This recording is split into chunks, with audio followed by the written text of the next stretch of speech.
Hello, my friends. Mrs. Philippi here. So I know that earlier today we read about the gingerbread boy. Well, did you know that there's also a story about a gingerbread girl? Well, I'm curious to see if it's the same kind of story, so I thought we would read it together. So this is The Gingerbread Girl by Lisa Campbell Ernst. She's the author. That means she wrote the words. So let's see what happens. The Gingerbread Girl. You may remember the sad story about the gingerbread boy. He ran away from the lonely old woman who baked him, as well as many other hungry characters. His dash through life was ended in one greedy gulp by a sly fox, pretending to help him cross the river. This is the story of his younger sister, the gingerbread girl. The full year had passed since the lonely old woman and the lonely old man had lost their gingerbread boy to the devious fox. "Let's try baking again," said the old man. You know what the woman said? She said, "That's a great idea, but this time, instead of making a boy, let's make a girl." So she got out her flour and she took out her sugar and her rolling pins, and look, she mushed everything together. She added some eggs. She added all kinds of ingredients, and she started rolling. And she rolled and rolled and rolled all her dough. And surely as time passed, she was ready to roll it and cut it out. And you know what she did? She dressed it up with as many candies as she could. I see some licorice. I see some candy canes. Ooh, I see some peppermints. All kinds of fun candies. And I bet you can make your gingerbread boy or girl using fun candies and other decorations too. I can't wait to see them, by the way.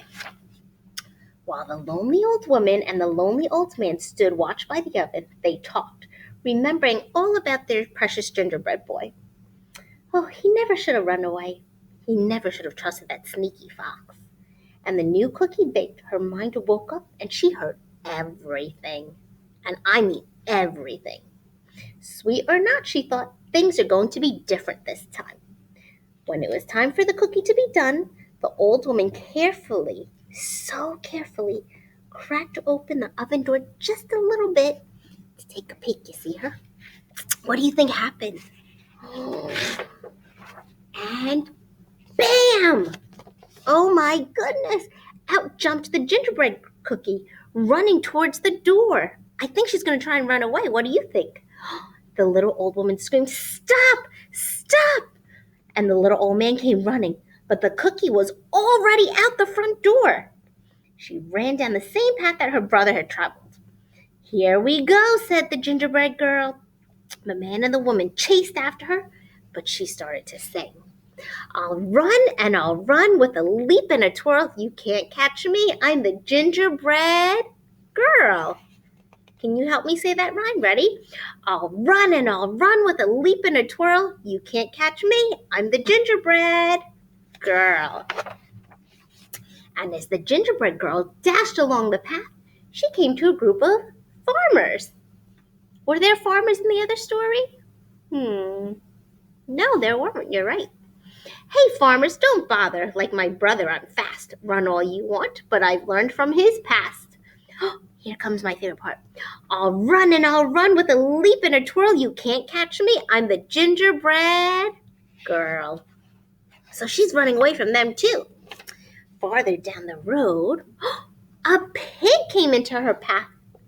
The pig squealed with joy and tried to take a bite. But you know what? The gingerbread girl was just way too fast. So she said, "I can leap past the piggy like all of the others. This story will not end like that of my brothers. I'll run and I'll run with a leap and a twirl. You can't catch me. I'm the gingerbread girl." So on down the path she came upon an artist, a masterpiece good enough to eat, the artist whispered. He reached out to scoop up the gingerbread girl, but with some fancy footwork, she zipped right past him, and she was laughing again. "I can outrun this artist like I outran the pig. I'm one smart cookie, even with my wild wig." See, look at all her hair. Did you put hair on your gingerbread? Oh, I bet you did.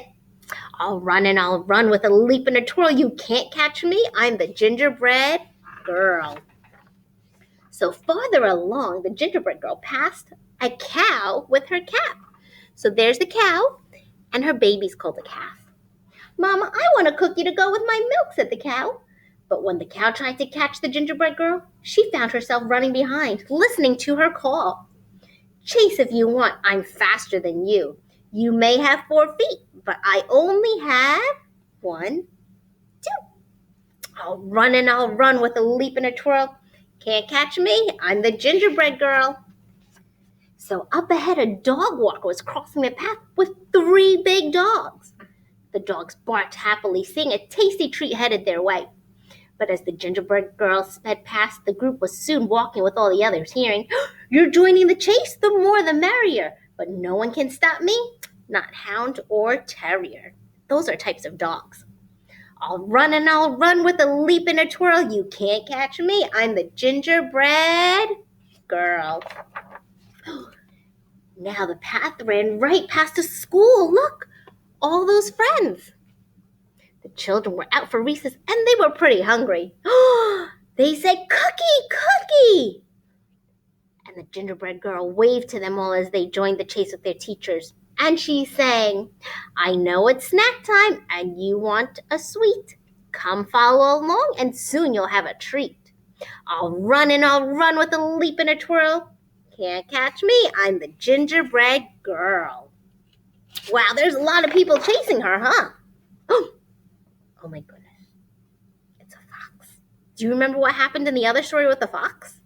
I wonder if it's going to be the same thing. Let's see. Finally, the gingerbread girl came to the same river her brother had to cross. Who should be waiting for her but that same sneaky fox? "Hello, my pretty," crooned the fox. "I was a friend of your brother's. It looks like trouble runs in the family. Do let me help you cross the river. Just jump onto my tail." The gingerbread girl shivered. And then she sang, "Do I have your promise for a safe ride to shore? You won't drop me or eat me? That's all I implore." And that's a fancy way to say that's all I want. That's all I'm asking for. And the fox chuckled. "I promise, my sweet little tidbit." And the gingerbread girl gingerly climbed on the fox's tail. Oh, I wonder what's going to happen. The instant the gingerbread girl climbed on the fox dove into the water, ready for a fabulous feast. "Oh, the water's so deep, move to my back," he had insisted, thinking this cute cookie was even sillier than her brother. Anyone could tell by looking at her that she may not have been the smartest cookie. The gingerbread girl did what she was told. "That's a good girl," said the fox with a snicker. Oh, he looks like a sneaky fox, huh? "Oh my, the water's getting in deeper. Can you move to my head?" Oh, I wonder what's going to happen. No sooner had he spoken those words than the gingerbread girl leapt onto his head, pulling off a strand of her own leathery licorice hair. With the expertise of a ranch hand, she triple-looped it around the fox's snout, and she tied it off with a half-hitched knot. Look, she tied her gingerbread and her licorice hair onto the fox's mouth, and then he couldn't open it. "You're right," she whispered. "I am good." The fox snarled and struggled and strained, thrashing about, but the gingerbread girl hung on, turning him back toward the crowd. Riding the fox like a bucking bronco, the gingerbread girl whizzed past singing, he'll run with a leap and a twirl. Come follow me, I'm the gingerbread girl." The awestruck crowd, that means they were really amazed and really excited. They followed all the way back to the lonely old woman and the lonely old man's house. The gingerbread girl rode into the kitchen, secured the fox, jumped onto the table, and then you know what she did? Do you see her? There she is right there. She measured and mixed with a leap and a twirl, singing, "I'll bake you some more. I'm the gingerbread girl." So the old woman and the man quickly joined in to help, having a hungry, happy houseful to feed. From that moment on, of course, they were never lonely again. So they all got together in the kitchen to make their very own gingerbread family. Isn't that fun, my friends? Oh, and let's see what happens. What of the fox? The gingerbread girl was eventually able to teach him some manners. She taught him how to say please and to thank you and to ask nicely for things, kind of like you're doing at home. Most days you could see them riding across the countryside and hear a small voice drifting in the breeze. We'll run and we'll run with a leap and a twirl. I outfoxed the fox. I'm the gingerbread girl. The end. I hope you liked that story, my friends. The gingerbread girl was a lot like the gingerbread boy, but there were some different parts. Can you talk to your family about the different parts? And you know what? I think another fun thing that we can do, we can make our very own gingerbread Play-Doh. I think that would be super fun. What do you think? All right, that's what we're going to do tomorrow, okay, my friends? Have a great afternoon, and I will see you soon. Bye.